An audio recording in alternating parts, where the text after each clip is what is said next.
We are consolidating space. So through reducing square footage, but actually aligning some of our most popular majors, cybersecurity, sustainable business management, closer to the heart of campus, closer to all of our student support services, we're able to grow the programs that our students are demanding and that we know will support the economy of the Upper Peninsula. It also allows us to create a so-called one-stop shop for our external impact engine. This is community development, workforce development, economic development, opportunities, not for our campus alone, but for businesses and industry in our region that rely upon Northern. And I'll just give you a couple of examples. This capital project will allow us to locate in the heart of our campus a facility that will provide on-site internship opportunities. Many of our students, particularly low-income students or students without transportation, are prevented from pursuing work-based learning, getting involved in local or regional employment opportunities because they don't have the ability to take internships off-site. We can work with local employers, and we have interest already, to house some of those internships on-site, to invite external actors onto our campus rather than forcing our students off of campus. This facility will allow for a much more robust talent pipeline for our local business and industry partners. Oftentimes, these connections for our students and employers will happen coincidentally or through a one-off, maybe depending on a personal connection or happenstance. Instead, we're able to connect business and industry to interdisciplinary talent pipelines, again, right in the heart of our campus. And finally, we have the ability to support state-of-the-art facilities. A good example is our Security Operations Center, which supports internships and business industry relations in the cyber and information technology sphere. So all of these things come together in order to create a scenario where physical space matters quite a bit, and it allows us to pursue something greater, not by adding, but by redesign. I'm gonna hand it off to my Vice President, Gavin Leach, who can walk you through some of the details, and then I'll wrap up with a few comments. Thanks, Gavin. Thank you, President Tessman. Just adding to your thoughts, the $19.1 million renovation, in addition, is about reshaping the campus for the future. It's about making it more efficient, more concentrated, more connected, and more collaborative. The renovation is part of a campus master plan that's been focused on not only reshaping the campus, but right-sizing the campus in a very deliberate way. The campus master plan includes NMU reducing overall square footage by 225,000 square feet by 2030, which is equivalent to 5 acres under one roof. We're almost halfway there, and this project is included in that total. The building is designed at 33% more efficient space as far as offices and other standards that we've built into it. It includes installing high energy efficiency, new LED lighting, and solar rooftop, which will produce about 25% of the electricity needed for the building. NMU since 2010 has reduced its greenhouse gas emissions by 30%, and we've also reduced our purchased electricity by 31.7% during that time period.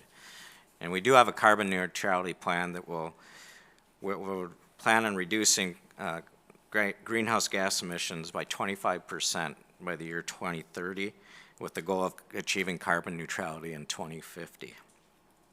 The 225,000 gross square feet reduction not only reduces greenhouse gas emissions and reduces our overall footprint, but it also produces long-term operational savings. And by doing that, we project we'll have about $1.27 million annual operating cost savings in the long run.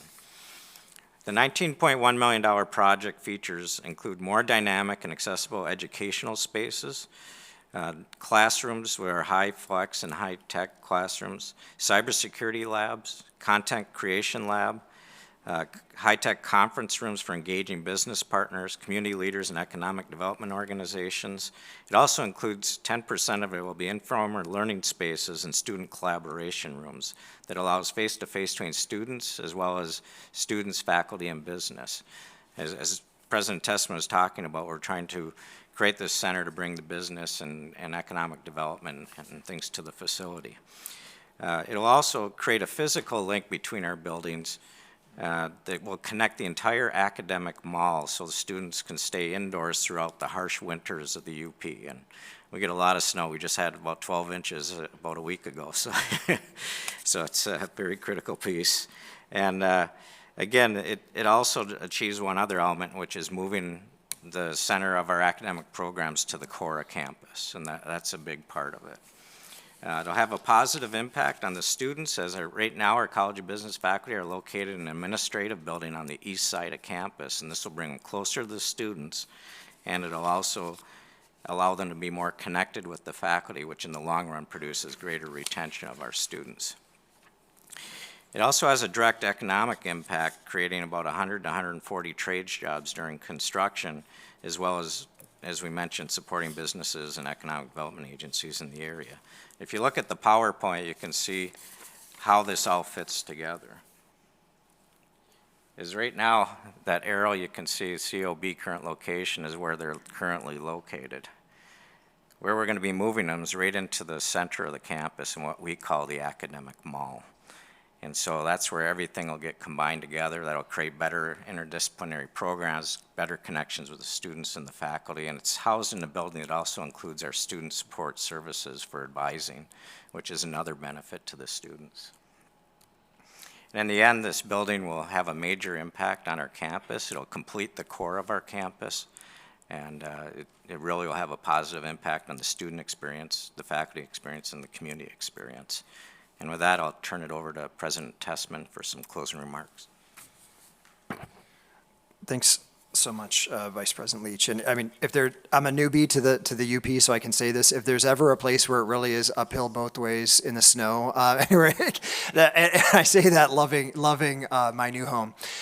Philosophically, I'll close with 2 points. And again, this is a project. It is not an addition or an expansion. It's a redesign and a consolidation, which we think is quite fitting with the higher education landscape in Michigan.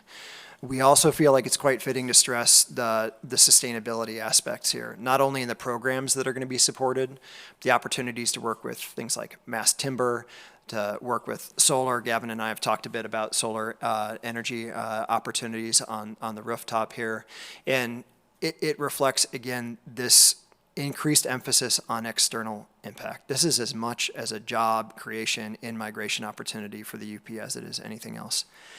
I'll close just philosophically, and it's not for me to say how, at all how you approach these projects, but I wonder, as we all consider priorities we have, sometimes you can make an investment, but it feels almost like a drop of water on this white hot griddle where the needs are so great that it drops and immediately is dissipated, and you wonder what difference it makes. And this is a tangible, focused way to meet what I think I've heard as some of the priorities of this legislature and this executive, and we'd be really excited to receive some support or to have the opportunity to engage in further discussion. Thank you very much, Madam Chair.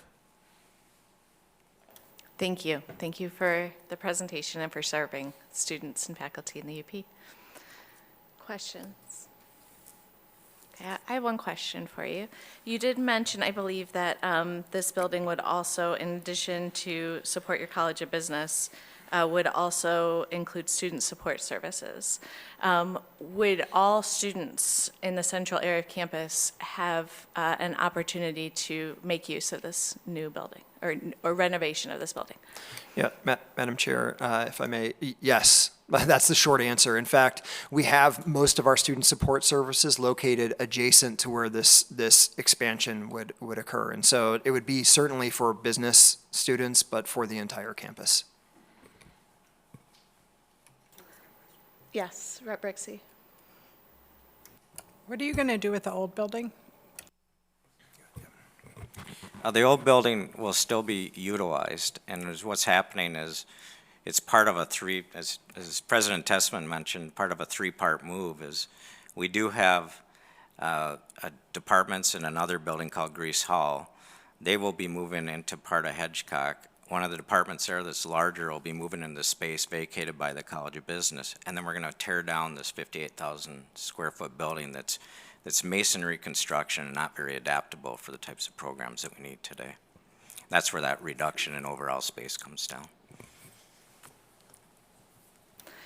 Fantastic. Thank you very much. Grateful for your time. Our next presentation today will be from Nick Nisley, President, Gabe Schneider, Director of Government Relations, and Molly Brake, please do correct my pronunciation, a student of Northwestern Michigan College. Welcome.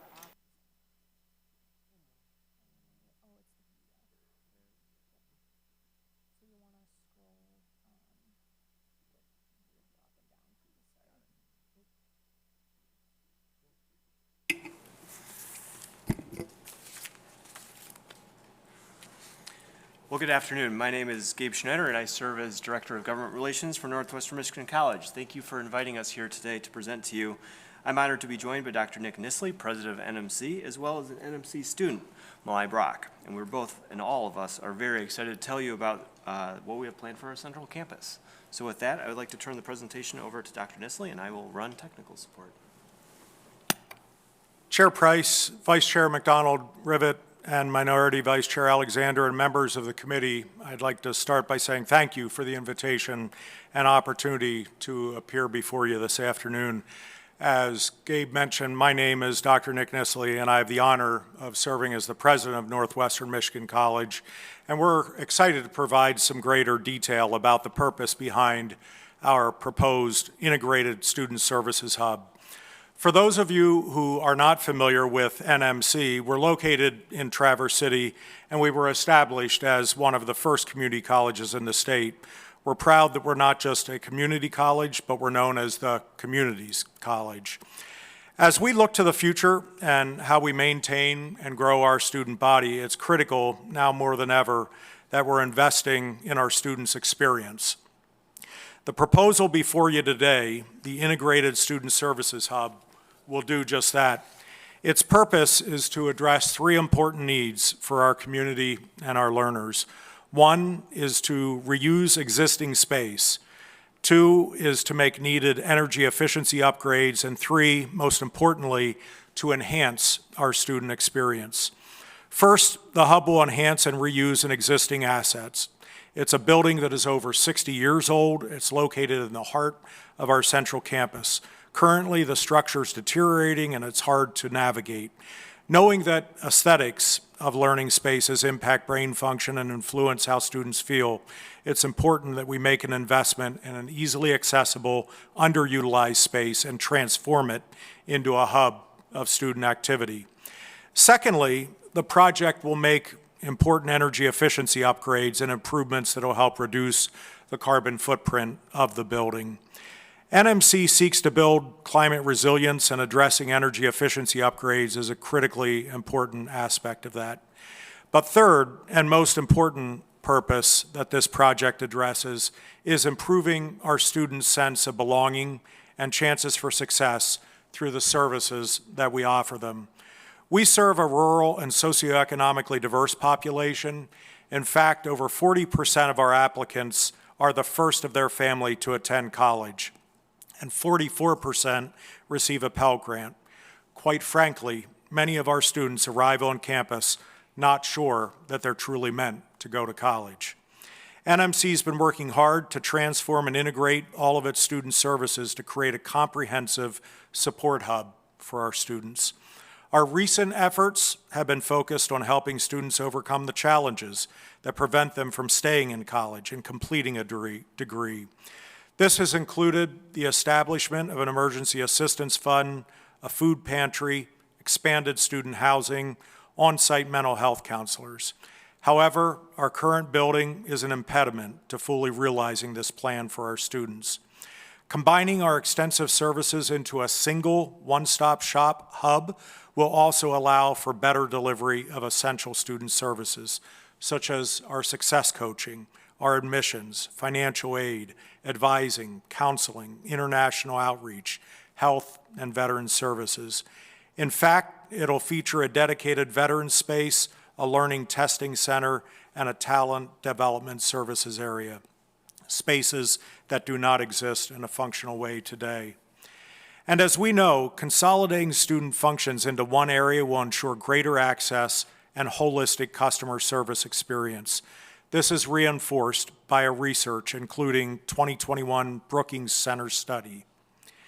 Given the importance of the project for our learners, I'd like to now reintroduce Malai Brock, who's a student in our Associates of Applied Science degree program, who can help provide some additional context and perspective about the value of completing this project.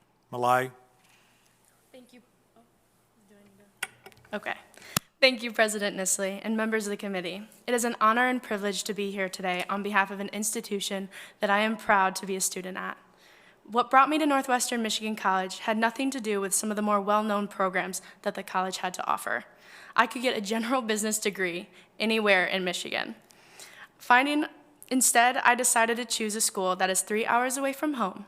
I remember touring NMC and instantly falling in love with the campus. The nature that surrounded the buildings gave it a sense of simplicity, while offering a sense of serenity for the students that went from building to building. Finding a study spot with big windows that overlooked the pines tended to help myself and other students feel more relaxed when feeling stressed for finals. Knowing the importance of convenient, accessible space, completing the Hub project will offer students, faculty, and staff the space needed to engage in important work and delivery of critical student services. The Hub will also offer spaces where student groups can collaborate with their group advisors. What I like the most at NMC is how invested the professors and staff members are in our success. This includes every employee that I have met, especially the student success coaches and the advising center, who have never failed to make me and other students a priority at the college. They truly offer someone like me who is farther from home a caring and compassionate community. The opportunities that have been offered to me at NMC are endless, and I hope every student finds similar options. Completing the Hub project on our central campus will be a critical asset to ensuring students now and into the future have a central, unified location for all of their support service needs. Thank you for your consideration of this important project. Approving our capital outlay request will ensure an improved customer service experience and better learning outcomes for our approximately 4,000 students, just like myself. Again, thank you for the opportunity to present this project to you today, and we would like to welcome any questions that you might have now.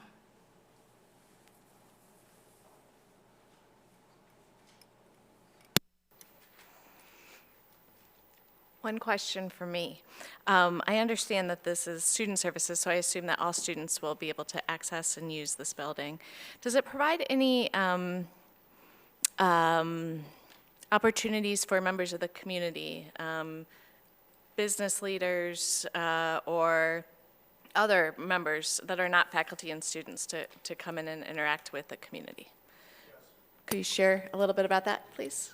Madam Chair, our campus is extremely integrated with the community. I made that comment up front about not just being a community college, but being the community's college. In fact, every day you see community members of all types interacting with our facilities, with our students. This building will be no different than others in that regard, that yes, indeed, community members have full access to our buildings and they fully engage with them. Wonderful. Thank you. Thank you for all that you do for your students, for your community, and for our state. Grateful that you were able to come today. Thank you, Madam Chair, and thank you, committee.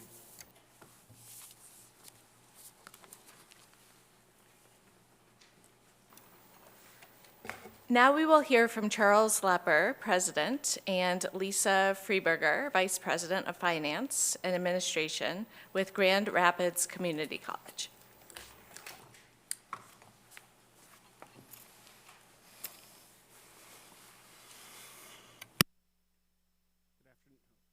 Good afternoon, and thank you, Chair, Vice Chairs, and members of the committee. I serve as the 11th President of Grand Rapids Community College. As I was introduced, my name is Charles Lepper. I've been in that role since January of this year. And I am happy to say I am also a return boomerang to Michigan, being a graduate of Grand Valley State University, but most recently living and serving in Salt Lake City. We're here today to talk with you and share with you information about our capital outlay request, which is for our Learning Resource Center. But as you may know already, we are the 5th largest community college in the state of Michigan, and annually we serve about 21,000 students.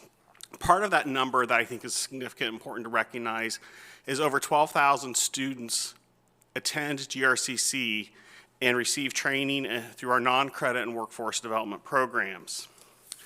Some of the things that I would like to highlight for you about GRCC is that we are also one of the top institutions within the state to enroll students in the Michigan Reconnect program.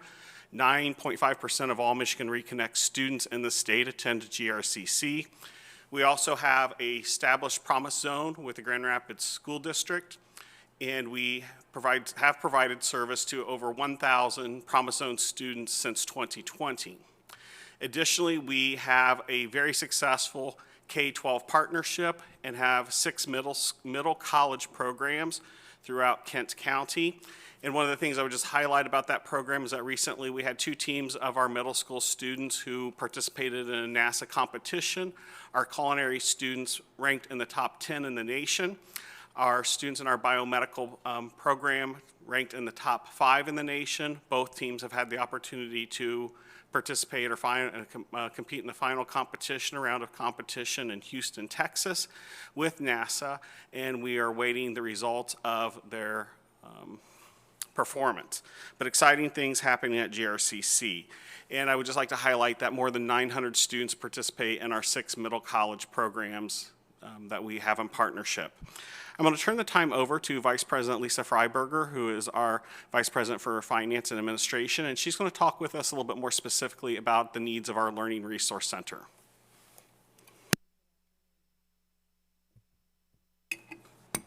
Better? Good afternoon. Thank you for allowing us to speak with you this afternoon. As Dr. Lepper mentioned, our capital outlay project is for our Learning Resource Center. Building was built in 1972 and currently houses our, what you would think of as our traditional library, as well as tutoring services, media technologies, and our Office of Diversity, Equity, and Inclusion. The building is well positioned. It serves as a hub for our students now. Library research activities take place there. Students will name it as one of their favorite spots on campus. However, the building is in need of full renovation, repair. It is one of the oldest buildings we have on campus. We too have a full master plan, and this is the project most needed, most identified, and next on our list in that master plan needs full update. Our vision for this program is really to transform what is now a more traditional library research service center for our students into one that supports active learning for all students. This new center will serve all 21,000 students, both those on our workforce side as well as those on our transfer or more traditional credit side. Teaching and learning, as we know, has changed dramatically. This building currently offers services to support a more traditional educational system. What we need now, and we have tried to fit into this very old building, we need high flex spaces for our students. We need spaces that support their learning needs, be it online via a Zoom class, be it a hybrid class where they have the technology that they need to fully participate, and individual learning spaces that they can take that online or virtual class that may be scheduled immediately preceding or after their in-person or on-premises class. We are really looking to transform this space into one that meets the flexible delivery needs of our students today. The total project of $33.6 million will support full renovation and small addition to our Learning Resource Center, really transforming the space into one that will support the needs of our students. We are looking to modernize our library and research facilities to meet the needs. Again, all 21,000 students will utilize this space, as well as our community. This is a library building that is open to our community as long as the building is open. So really, 8 o'clock in the morning till well into the evening, 5 to 6 days a week, fully open to our community. This building also serves as a support services hub for our students. Our tutoring services are there. We are, I believe, the only community college in the state to have a DHHS worker on site to support our student population. That individual will be housed in this facility, and really looking to, as we add a small addition, bring more of our student support services into this facility, really creating that hub of student support to surround our students, so this can become their home on campus to get both their research needs but all of their support needs met as well. Again, looking to modernize learning spaces, high flex, et cetera, that we have already addressed. When you think through all of that, really primary student impact, this is an old facility now, has some significant building needs. The building was not built to serve today's learners. It's not fully accessible. We actually had the Michigan Department of Education out to do a civil rights ADA audit, simply because it had been 25 or 30 years since they had been there on our campus. This building was cited as having areas, rightly so, that aren't accessible. So we've had to shut small parts of our mezzanine of this building down.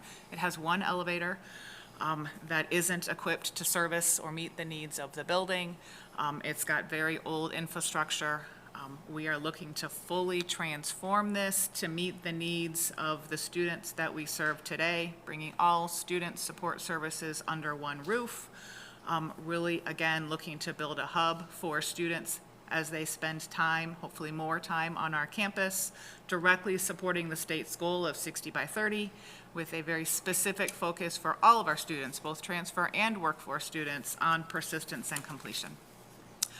We will recognize that in the scoring matrix, if you will, that came from the executive office or the governor's office, there were two main areas that weren't scored as high as we would have liked to have seen there. One being jobs. We really firmly believe that this project will not only create jobs during its construction, but also support our 12 to 13,000 workforce students on the non-credit side looking to persist and complete their workforce training programs and move out directly into the workforce. We also didn't score as well as we would have hoped in the core aspect of this, the rating system, and we really believe that this, of all buildings on our campus, that will meet the needs of all of our learners, supporting their persistence and completion really gets to the heart of our community college mission, open access, meeting the needs of all of our students. With that, we would be happy to answer any questions that you might have.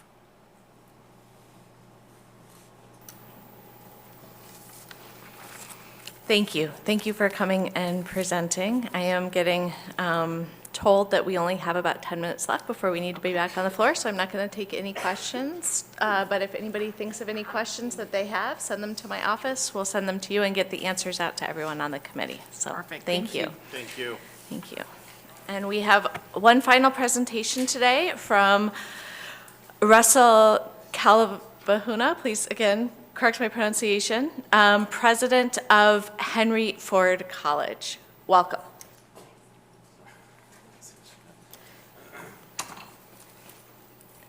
And we may get interrupted during your presentation. I so hope that we won't. Please feel free to attempt to take your full 10 minutes. Well, thank you, Madam Chair. I will be quick, and I'm excited to be before you. I have one of my elected Board of Trustees, Trustee Irene Watts, here before you also. I am going to speak for about 2.5 minutes, and then I'm going to let Trustee Watts address a couple issues with you that I think she can do in less than 1.5 minutes.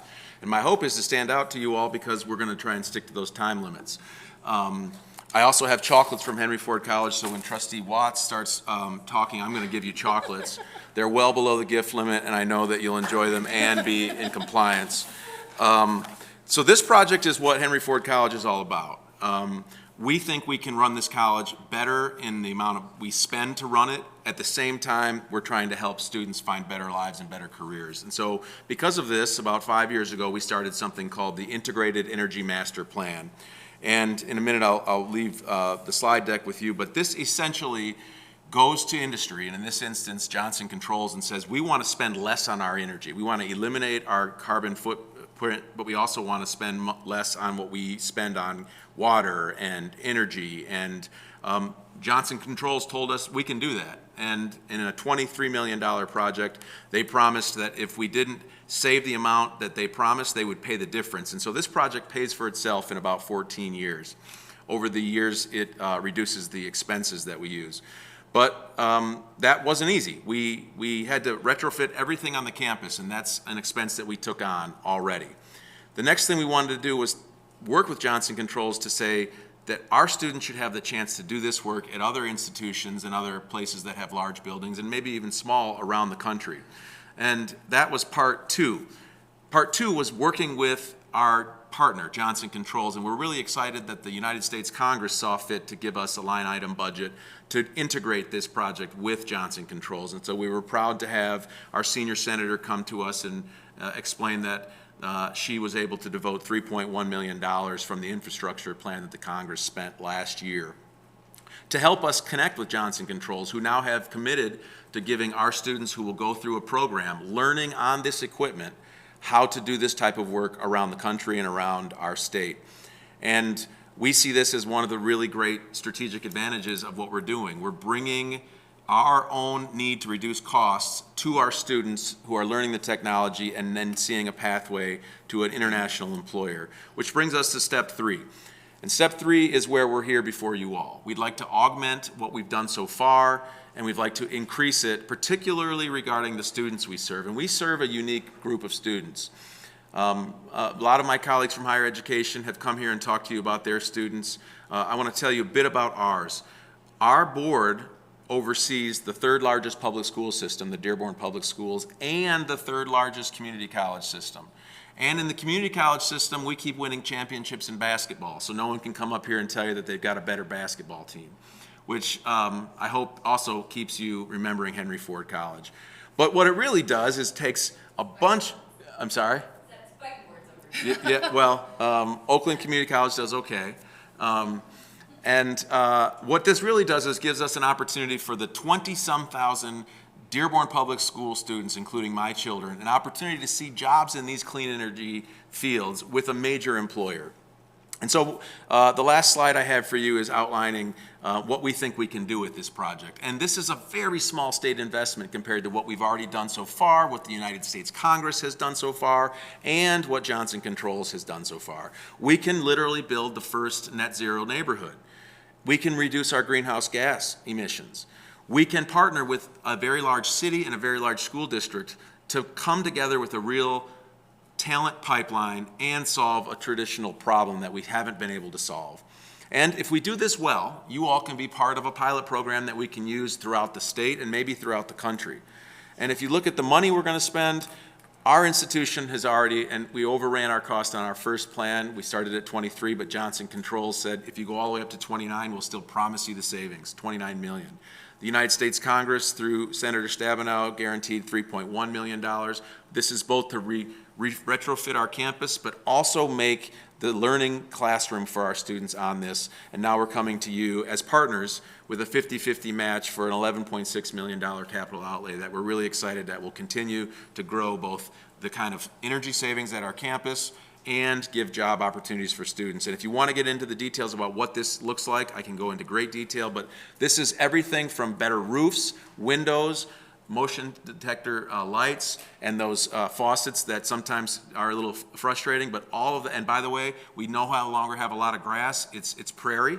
It doesn't look great for the first 2 years, I'm told. It's called Xeriscape, but it saves a heck of a lot of water. And so I'm going to stop now and let Trustee Watts tell you about why this is really unique in our state, our ability to work with the public school system. And then I'm going to give you chocolates and give you a press release from Johnson Controls. And I'll challenge you. Find another college who can find an international employer saying this capital outlay project is what you should do.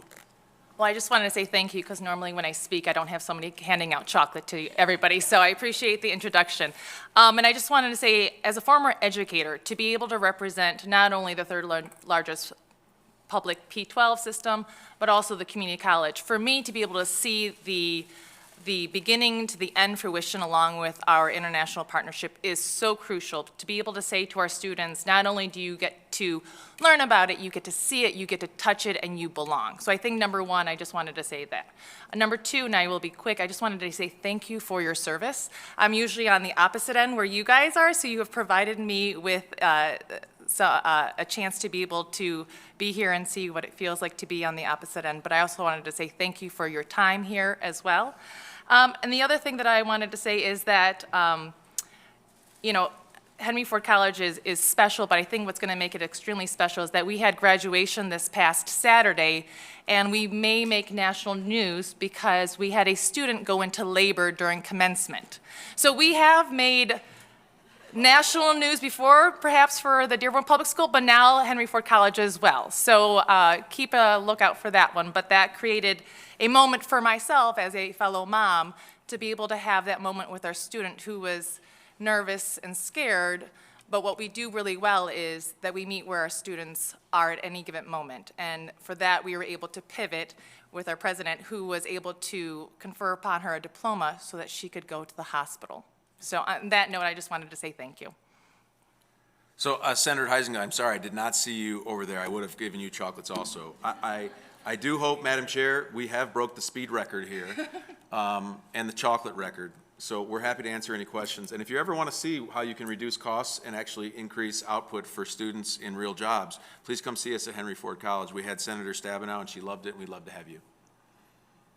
Fantastic. Well, thank you so much. You certainly met your goal of being the most memorable presentation team. So I will say we do need to wrap up today. We need to go back down to the floor to finish up our business. I'm going to continue to encourage my colleagues to send me questions, comments, feedback on these and all of the presentations, testimonies that we have heard. This day does conclude our ability to take testimony on this cycle of joint capital outlay projects. So for the institutions who were hoping to come in and provide testimony and were not able to, I apologize, we could not get through all this year. You are very welcome to send any materials that you would like to my office, and our office will distribute them to all members of the committee. We just want as much information as possible so that we can make the best, most informed decisions that we are able to for our recommendations. So thank you all for your time, for your travels, and thank you for all that you're doing for the state. It's time to make these crucial investments in our higher ed institutions. So with that, I do need to gavel out. What am I supposed to say here? I adjourn. The committee is adjourned. Thank